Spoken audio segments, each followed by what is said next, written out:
07 Citizens Black here from Casa Black Gaming, and so with the new huge update to Star Citizen 4.0 comes a new moment in the game where we finally have multiple systems, and as the patches leading up to 4.0 came into existence, many new changes to overall gameplay also happened, making pretty much all guides before this useless. Well, I aim to change that with a handful of various topics, which I will post in one large video guide, and then also break up into smaller chunk size guides by topic. But no matter how you find these guides, they will all be quick, to the point, with useful timestamps below and in their own playlist on my YouTube channel. These guides will be aimed at either new players or players who might have taken a break and are fresh to Pyro and all the game has to offer, so no matter your skill level, you should get something out of these guides. So let's stop the chattering and get to the info.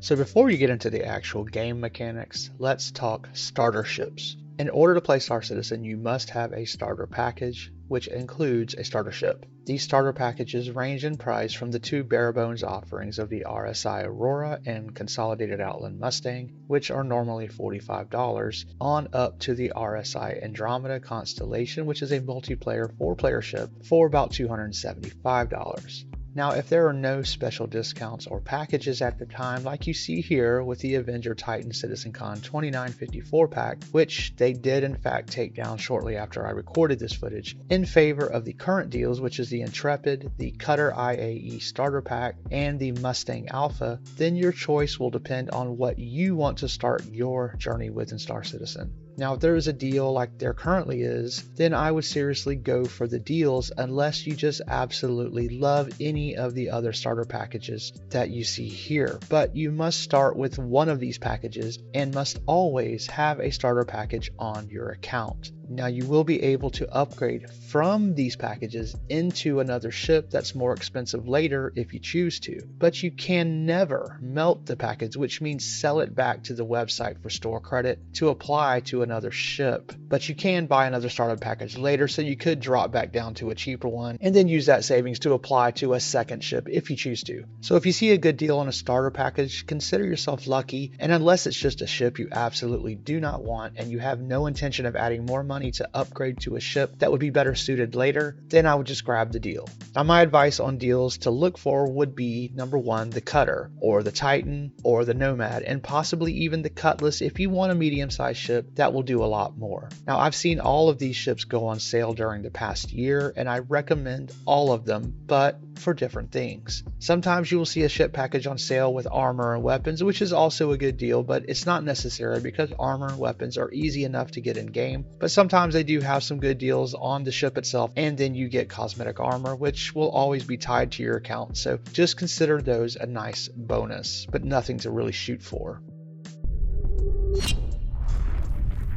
So as far as advice from me, I will give you my quick thoughts on 5 ships from those listed. Now, if you're absolutely wanting the cheapest ship and you do not care what kind of gameplay you will be doing, then I would go for the $45 Mustang, which is one of the ones that's actually on sale now. It does combat well and has a cool undercarriage compartment of 4 SCU of cargo. The other barebone starter option, which is $45, is the Aurora, and it has a bed which allows you to log out from your ship, which can be really convenient and allows you to skip the hassle of going back to a station or planet when you're ready to log out, versus just being able to land just about anywhere and log out from your bed, and then to come right back to the same point in the game the next time that you play. But you're swapping that cargo space, which with the current climate of the game, cargo space has become very precious, and you're swapping that for a bed. But more on these things later, and again, you can get a ship that has both. Now, if you don't mind spending around $60, which is the cost of many console games, then your options open up a little more, and this is the first ship I really want to recommend, which is the Drake Cutter. This ship does a lot for its size. It also has 2 other variants, but the base variant, just the Cutter, is very good on its own. It also has 4 SCU of cargo, but includes a little living area with a bed, a storage locker, and a single gun rack to store a weapon. It's a tough little well-flying ship with a very nice fuel tank for less stops, which again, something to think about with a new system about to drop. It's also one of the newer starter ships, which means it just works as intended and does not suffer from some of the earlier ship flaws from the old way of making ships, such as those two $45 starters, which are very very old ships and have not benefited from the newer features. Now, if you see the cutter on sale, it's definitely a no-brainer and you will not be dissatisfied with it, and it's my #1 recommendation to start with. Now, I want to be honest here. After the cutter, you're just paying more for extra weapons or a different style or more cargo SCU. That Titan I showed earlier that was on sale is normally $75. Now, it's a great ship and excels at combat over the cutter, and it has a small living space inside, which includes a bed to log out from, and it has double the cargo space of the cutter at 8 SCU. So if it's on sale, especially cheaper than the cutter or close to the same price, that is a very good deal and a great flying ship to consider. And it was the first one that I actually upgraded to after only one day of playing the game. I started with the $45 Mustang and quickly knew that I wanted more.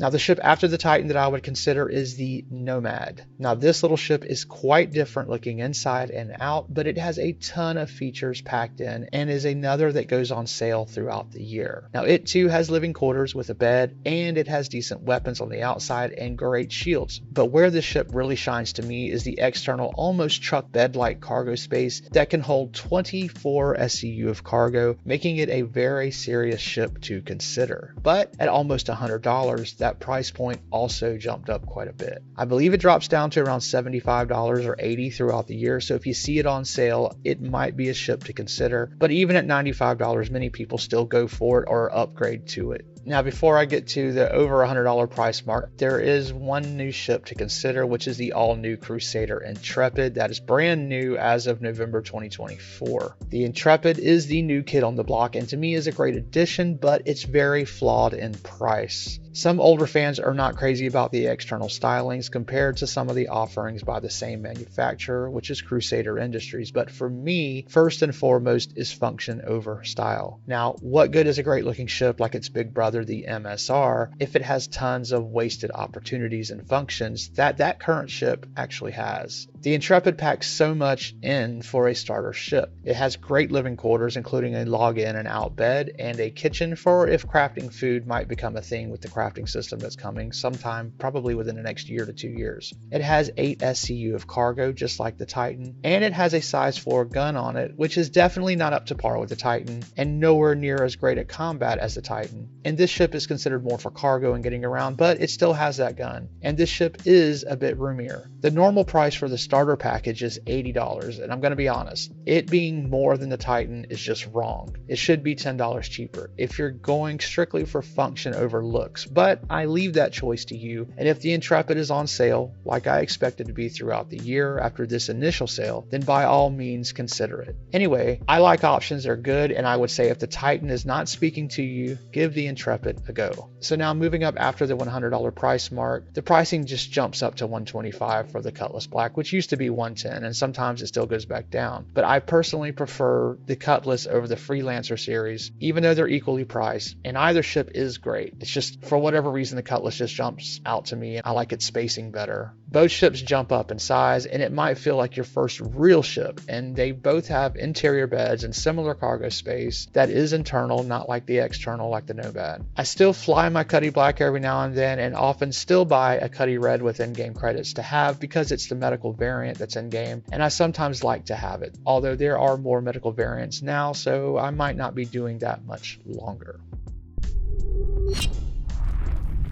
No matter which ship you get, the main thing I want you as a new player to keep in mind is that all of these ships, and pretty much all ships with the exception of a few special ships, are all earnable in-game through in-game credits that you can work up to. So whether you go with the $45 ships or the $275 Andromeda, the only pay to win here is just saving time to earn up to those ships. Yes, with more cargo space, you can take more cargo at once, opening up larger cargo contracts to take. With ships with more weapons, you can kill bigger ships faster, but even smaller ships can still do larger cargo missions or still kill other ships. It's just more trips or just takes more time to kill. You're not excluded, and as for doing bounty missions or other FPS missions, you can still do those with any of these ships. It just comes down to skill and your own piloting abilities or FPS abilities on if you can complete those higher paying missions to earn money faster. Just because you have a large combat ship does not mean you automatically want to fight. I've seen greater pilots than me do things in a a $45 starter ship that I cannot do in a $300 fighter. In the end, no video is going to tell you exactly what's best for you, but hopefully this one gives you some things to think about in terms of which ship might work for the things that you hope to get into. Let's not forget that if you've not played Star Citizen before, you might come here wanting to be a fighter pilot, but you might end up getting heavily into cargo running or pirating or the industrial stuff. And so as your tastes change, so too might the ships that you fly change as well. Now, if I did not mention a ship on this video, it's simply because I was trying to keep this list focused to what I see most people using, mixed in with what I recommend. The 300 series of starter ships are great ships. The alien-looking Soylent is another great starter ship. But I happen to not like paying for alien ships with real money because they all suffer from what we call the alien tax, which is just that they cost a lot more real money, even if they have the same function as a non-alien ship. But if you fancy alien stuff, the Soylent has a bed, 6 SCU of cargo, and is just amazing. But it might not be beginner friendly because it literally has a different flight mechanic for landing and taking off than any other ship, which is that it lifts off with the view vertically instead of front facing, which can be odd to get used to and certainly is jarring to go from front facing to that facing. Anyway, enough about starter ships. I've told you what I think. Now go get what speaks to you. Okay, so that's it for this 4.0 little guide, but as mentioned, this is a small guide on a single topic, but there will be a larger guide with all topics in one, so do look for more guides on 4.0, which are all in their own playlist, as I will have quite a few of them. Or you can look for that larger overall guide if that's your thing. Now, if you found anything helpful here, then please consider liking and subscribing, as that really helps my channel grow. I also have a Discord where all are welcome, and we have many nice helpful players who cover a wide range of time zones who can answer questions directly or even help to offer assistance in game, so come on over. Anyway, I've been Black, and let's keep it positive out there as we make our way through the verse.